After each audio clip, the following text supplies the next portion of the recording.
નમસ્कारથી મારી જોડે શ્રી જનીલભાઈ પટેલ, મલાતજ પ્રાથમિક શાળા, તાલુકો અમદાવાદ, જિલ્લો ખેડા, મારા સાથી મિત્ર શ્રી રાજનભાઈ પટેલ, દરિયાપુર ગુજરાતી શાળા નંબર 16, અમદાવાદ મ્યુનિસિપલ કોર્પોરેશન, અને મારા બીજા સાથી મિત્ર શ્રી ભરતભાઈ વણઝારા, દરિયાપુર ગુજરાતી શાળા નંબર 12માંથી એમનો ખૂબ જ કિંમતી સમય આપી અને મારી જોડે બનાસકાંઠા જિલ્લાની આવતીકાલથી જે નવો જિલ્લો થયો છે ત્યાંની હરિપુરા પ્રાથમિક શાળા અને અહીંના સ્થાનિક શિક્ષક શ્રી કાંતિલાલ સાહેબના જણાવ્યા મુજબ આજુબાજુની બીજી તમામ સ્કૂલોમાં આ જે શૈક્ષણિક કીટો છે એનું વિતરણ કરવામાં આવશે।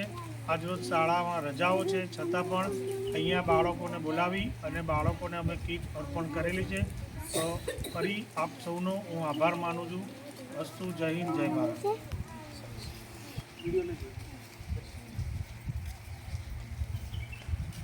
બાળકોને હાથે જમાઈ દેજો। આ બાળકોને આજ આપી દેવાના।